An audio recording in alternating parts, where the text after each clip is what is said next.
You're listening to the Leading Healthy Creative Teams podcast with Matt Curtis. This is the podcast that helps you take your creative team from wherever you are today to healthy and effective. Hey friends, thank you so much for listening. This week, we are going to be wrapping up the tools series by talking through a PACSI, okay? PACSI. We have another wonderful acronym for you. This is really, I like to think of this, or one of the phrases that's been used to describe this, as a responsibility matrix. This is an incredibly helpful tool to cut through disorganization. One of the areas where we continually ran into chaos, I mean utter chaos, it made projects really frustrating and overly complicated, was Christmas Eve services. What this really is best used for isn't your day-to-day project. So if somebody comes to your creative team and they say, hey, we need a postcard, or we need a flyer, or we need a digital media promotion, social media, we want X done, you don't need to consult PACSI or PACSI for this. That's not where this tool is beneficial. This is the one that you keep in your back pocket for these extraordinarily complex projects.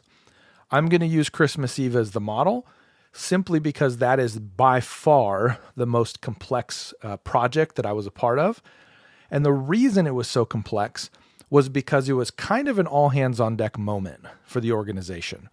A lot of people were involved in a lot of different aspects. And what that did is it brought people into conversations that they would not normally be in.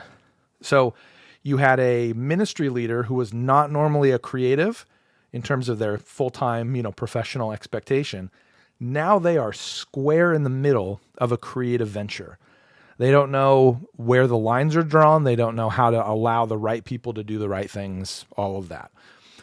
The projects become chaotic if there is not crystal clarity around who is supposed to do what. And that is what this does. This tool provides the absolute clarity that you need. So we're going to walk through the resource. It's a free download, just like this whole series has been. Learn.lunchtimeheroes.co. Down at the bottom in the systems section, you'll find the bundle. Download it, open up this PDF, and let's get talking through it. The first page you'll notice is just a grid with a bunch of lines. And really what this is supposed to be providing you is the opportunity to deconstruct a major project so that everybody has clarity on what is happening. So you have the project up in the top, you'll define that, and then you have the project element. So again, this is why I'm talking about this being such a gargantuan thing.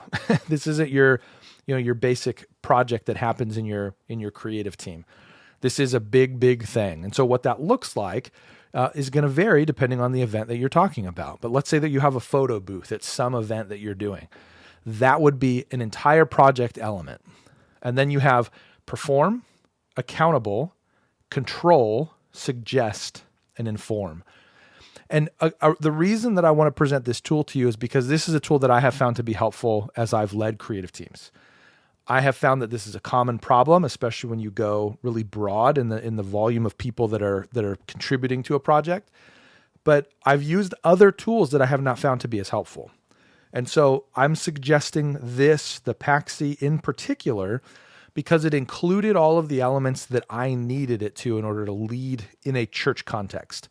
So understand, if you have a different framework that you enjoy using, have at it, as long as it gets the job done for you. This one for me personally has been vetted through the church context. And so I believe that it does everything that it needs to do. There's another really popular framework called RACI. And the reason that I prefer this to RACI is because of this idea of suggest. There's this wild card that lives in the church, and that is the pastor. The pastor has the ability to step in and make recommendations and suggestions, even if it doesn't make sense from a project management standpoint. That's okay. Rather than be angsty about it, we can develop tools, or in this case, discover tools, leverage tools that allow for the reality of our worlds to stay real and be what they are and accommodate it. So that's what this is going to do. So you start with your project element. We're using the example of a photo booth. Now you're going to go through the list and say, who performs this? Who is the one that is performing the work of creating the photo booth? And then you say, okay, who's accountable for it? Those people are often not the same. So if I had a designer that was executing and they did a terrible job, I could have a conversation with them, but really I should have a conversation with their boss, the communications director. And I should say, hey, the designer did X, Y, and Z incorrectly, or some problem occurred. I need you to follow up on this and go fix it. So that person is accountable. And then who's in control, depending on the nature of the project. Typically it's another rank up in the organization. Sometimes though, specifically in the case of Christmas Eve services, you actually have a totally different person because the project itself has a hierarchy. It's not just based on the org chart. And then you have a suggest column. So who is it that suggests? who is it that gets to speak in here? And in some cases, blindside the project. But in other cases, like you really need their perspective in order to make sure that you have buy-in, that you have a clear vision, that it's on mission, that it's trying to accomplish what you need. And then last, who do you inform? Who do you let know about these decisions and about these different elements? So let's look down, scroll to the second page here. So again, this top page, print it out, use it, implement it across your organization for these major projects with diverse departmental representation. We're going to walk through a Christmas Eve service, just a couple elements, but we're going to talk through 3 of them so that you can get a degree of insight into how this can be wielded, okay? So the first element here is the project element. And what we're going to talk about is theme design. So every year for Christmas, we got to develop a theme. We got to, make sure that everybody is whatever. It's a beautiful visual. It communicates the heart of Christmas, whatever your goals are for Christmas. We need a theme designed. Well, the person who's going to perform this work is the comm director. And the reason I put the comm director in this instance rather than one of the designers on the team is because this is a higher caliber project. And so we want our best talent to be applied to this project. Now there's mentoring opportunities. There's, growing and developing your creatives. So the comm director is going to take those things into account, but they are going to be the ones performing and creating the artwork for the theme design. Who is accountable? I was accountable as the creative minister. If this botched, it was on me. If everybody hated the theme design, it was a conversation with me. I then had my appropriate conversations after that, but the conversation would be with me. Who's in control? Who is the one that is the kind of the final say in a sense? This would be the person who is chosen to lead the Christmas Eve services. So we had them, they were called a Christmas service lead. And so functionally what their job is to manage and provide oversight to the entire process of making Christmas Eve services happen. So it was their job. They were the ones who had ultimate control. Now, a good leader in this context was one that essentially delegated control 95% to the creative minister, to me in that case, so that I could lead the team of creatives and really discover what was a compelling, solution for this problem. That wasn't the case every year. Some years we had people that were much more opinionated and basically said, I found a thing I like, we're doing this. And ultimately they're in control because that's the key here. The key is that tension exists when clarity doesn't. And so this is a problem if you don't have it clarified. And so that's what this tool became really helpful for, is it helped me know as the accountable party, I need to recognize that me being accountable doesn't mean that I can say whatever I want, do whatever I want, make all the decisions. I'm still participating alongside somebody else. And in fact, they are the ones who are in kind of ultimate control of the situation. So the Christmas service lead was that person. Now, there are some people that do not have a say that is so influential that it sways the project, like the control person. But this is where other methodologies have broken down for me in the past. The reality is that I need to have a conversation with the worship lead because they're building the worship for that service. They're weaving together the elements that are going to happen in the Christmas Eve service. And I think Personally, I think you'd be short-sighted to say the senior pastor shouldn't have the opportunity to suggest. I mean, maybe that's me. Maybe that's a reflection of some of the environments that I grew up in. But I really believe that the senior pastor should have the ability to speak into what's happening for Christmas Eve services, because ultimately it's their responsibility to shepherd, to present the gospel, however your Christmas Eve services are structured. I think it's wise to have additional voices in that conversation. And so in the case of the theme, we wanted the worship lead and we wanted the senior pastor to be able to suggest. And that means, I like it. Here's some things I'm concerned about. Okay, great. We will then interpret that. We will then process that. We will reflect on that. And we will make a final decision ourselves, because you don't have control. You have suggest. But we want to hear where you're coming from. We want to hear what you see, what you don't see, what's missing, what you wish was here, those types of things, so that we can make this as good as possible. And then who do we inform? Well, in the case of the theme, we wanted to inform the other leads. And so the Christmas Eve services were broken down into different types of projects, and each of those projects had a project lead. So you had your, exterior or your outdoor environments. So what does the welcome team look like? Is there a photo booth? Is there a not a unicorn, a reindeer, walking around outside in the parking lot? There wasn't, but those types of things. Look, different churches do different things. So those would be the responsibility of one person. Then you had your indoor environments. Okay. We had a photo station. We moved it inside. So there was a person who was overseeing that whole experience, the walking, the foot traffic flow, those types of things. And then we had other things. So the different teams leading different elements.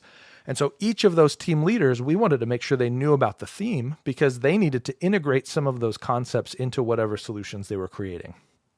And for each of those, we could create our own project element. And we can say, photo booths. Okay, that's a project element. Who's performing it, who's accountable, etc. Another one here that I'm going to talk through a little bit is promotion. So we have our theme designed. Great, we did it. Now we're going to talk about our promotional elements. So do we have a postcard? Do we have social graphics? Do we have an advertisement that we run? Are we going to run a radio spot? Are we doing a billboard? Like, what are we going to do to get awareness about our Christmas Eve services?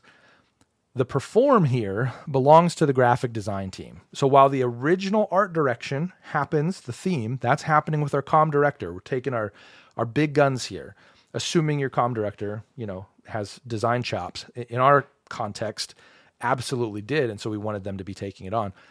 Then once that's established, now we begin looking into the execution, living with the graphic design team. So promotion, that's going to live execution-wise with the graphic design team. Who is accountable? Now we're going to the communications director. And so you'll see here that we've just sort of shifted everything down a rung. Who has control? The creative minister. That's me. So now I'm able to speak into this in a way that is control. So now I can say, I couldn't do that with the project with the theme design, but because there were other voices that really ultimately were driving that. But how we promote it, man, that is the sweet spot of why the communications team exists. I provide oversight to that. I have a background in that, so that's a piece of why that makes sense. So now I can say, all right, guys, I like what you've put together, but we need a better approach to Facebook. We need to run ads. Or I think that we should have Instagram Reels. Or what do we think about, a proximity-driven Snapchat filter? Whatever, however you want to approach it. It was my call to be the one who was in control for the promotion side. And then who gets to suggest? Well, at this point, the Christmas lead feels like the right person who can suggest. Hey, I really want to make sure that such and such has been made aware, that people know about this element of what we're doing. We think this is going to be really important. Great. Love the input. We will make the call. Technically, I will make the call. I'm a very release and go kind of leader. And so I will hear that recommendation. I will have that dialogue with my communications director and say, okay, here's the value. Here's the thing that we want to elevate. I trust that you'll be able to implement this well in a way that you think is appropriate, resonates with the audience, does what it needs to do. Go. Be free. You are empowered. And so that's where the Christmas lead suggests. And then inform. Who do we need to let know about our promotion? Everybody. Everybody. So we want to communicate this all staff in an all staff meeting. All right, everyone, this is how we're promoting Christmas this year. Here's what you need to know, how you need to communicate it to your ministry leaders, your volunteers, and even questions that happen on Facebook or Instagram. How do you respond to them? I want you to have visuals on how we're doing this. And then also, additionally, and actually before all staff, I would then inform the Christmas team leads as well. And so I want the Christmas team leads to know what's happening. I want them to be aware. I want to give them a little bit of a forum to be able to speak in. So they're going to be able to have some, if there's a glaring issue, hey, there's a typo here. I would love to catch that before we send it out to all staff. So that's a filter for me, but it's also a little bit of like a quiet opportunity to suggest. These ones are very quick to dismiss if they don't have good feedback or feedback that's, meaningful or valuable to the process. But I like including them. I have never felt like hiding things has helped me ever. So I am very transparent with the right groups at the right time. That's my goal. And so in this instance, I would roll out the information first in the Christmas team meeting with all the leads, give them an opportunity to speak in, and then I would take it to all staff. And their role is just to be informed. And so they're not stepping beyond that, but in the process of informing, you'll get feedback. And then the third category here that I want to talk about, the third project element I want to talk about is stage design, because this is somewhere else. This doesn't live with the communications team per se, but it did live with the creative team. So stage design, who's going to perform it? Well, the productions team is going to perform it. And then who's going to be accountable for it? That would be the productions director. And then who has control? And this is an interesting one. The creative minister and the worship lead. So I was over the productions director in terms of the line of reporting, but the worship lead really was the one who was going to be creating the heartbeat of the event. They were the ones who were casting the overall kind of, when I say theme, I don't mean the visuals of the theme. I mean the theme of what they're trying to accomplish with the night. And so really the worship lead needs to have probably more control than I did, to be totally honest with you. And so I was very, very soft in my control in that role.